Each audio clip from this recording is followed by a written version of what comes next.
Hello everyone, Keza here today with a guide on doing level 1 treasure maps with a dexxer.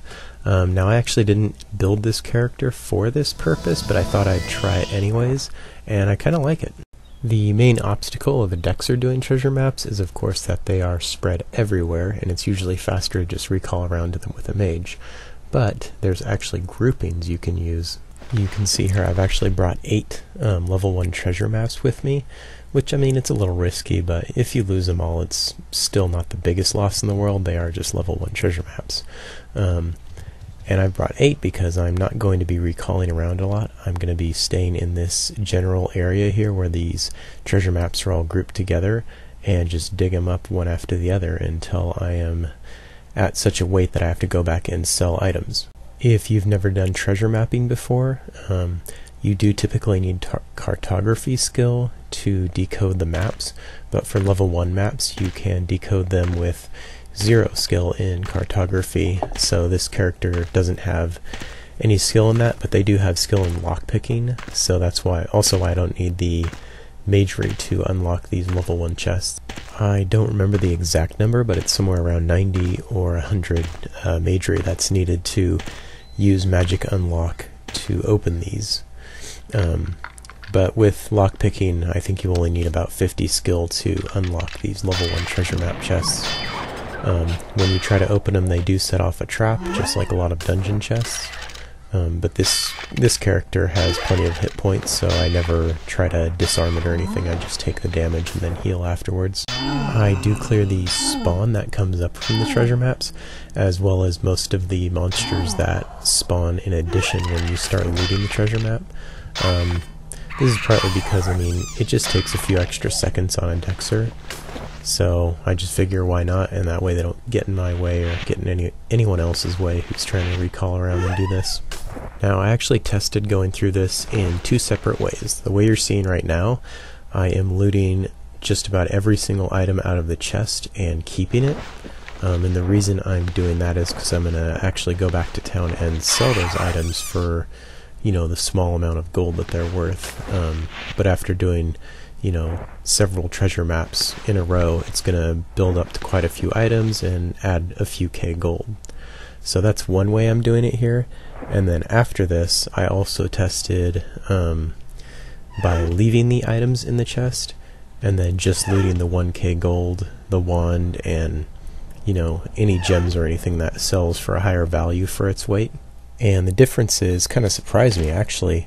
The run you're seeing right now is just a recording of when I had about 70 minutes to do basically as many level 1 treasure maps as I could. And I did 27 of them in the 70 minutes, so that was about 2.5 treasure maps. Or about 1 treasure map for every 2.5 minutes, sorry.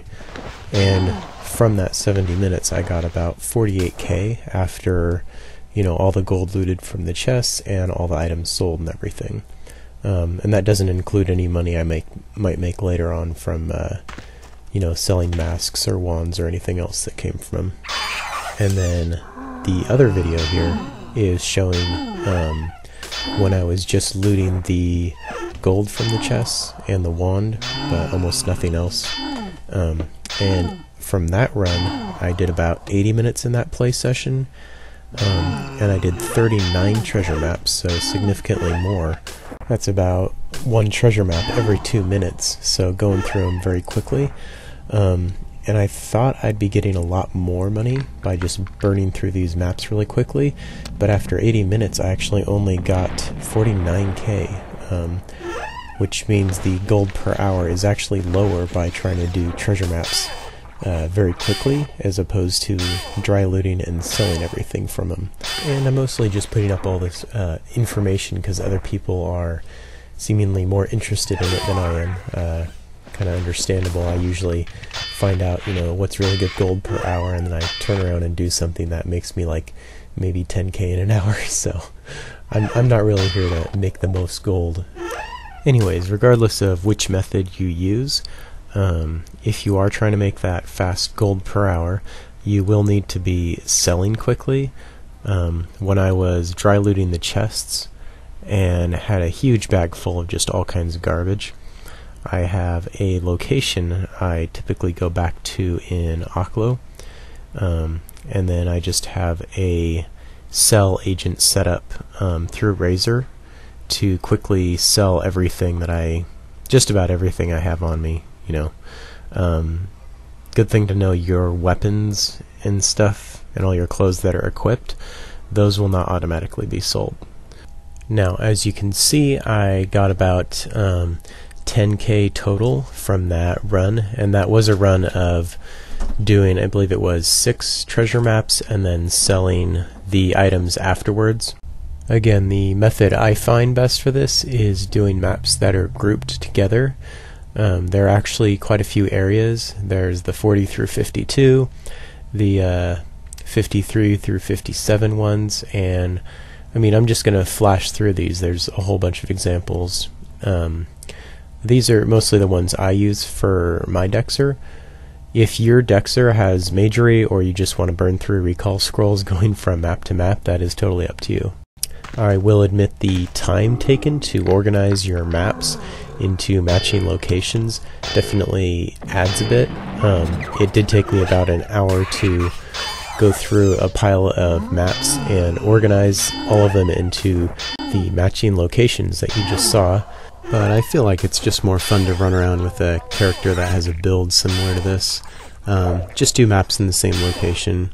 Again, even with the dexxer, you don't have to do that. It is probably more time efficient to recall around. Another funny note on these, I didn't know this before doing them, but you can actually get flying monkeys to spawn from these chests. And I got one, the first one I had that spawned, I just killed it accidentally. And then the second one, I was actually able to tame and then put into a stable after I got my second character there to gate it out. Now, flying monkeys are far from the ultimate prize to be had from doing level 1 treasure maps. The thing most people are after when they burn through these, whether they gate around, recall around, or whatever, they're really looking for level 7 treasure maps. There are some people who do just burn through them because it's not really that bad of gold per hour. I'm pretty sure if you're using a mage and doing it quickly, you might get as much as 60, maybe even more than that, 1,000 gold per hour by doing it. But the level 7 treasure maps are really the ultimate prize, and there is only a 1 out of 250 chance of getting that from a level 1 treasure map. The odds do go up though. You can get a level 7 1 out of 150 from a level 2, 1 out of 75 from a level 3, 1 out of 40 from a level 4, although I've done a lot of level 4s and I don't feel like it's quite that high. 1 out of 25 for a level 5, and then supposedly 1 out of 10 for level 6 maps.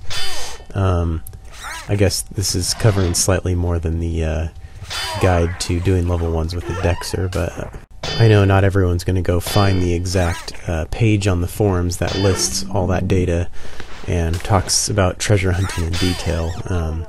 Also, there's a little bit more information on treasure hunting in general on this other video I have. It's from my gameplay episodes. There's a link to it here. But I've already covered more than I planned on with this video, so with that, I hope you guys enjoyed watching. I hope you learned a few things about level 1 treasure maps, and maybe you'll be encouraged to do them soon. Until next time, see you guys later.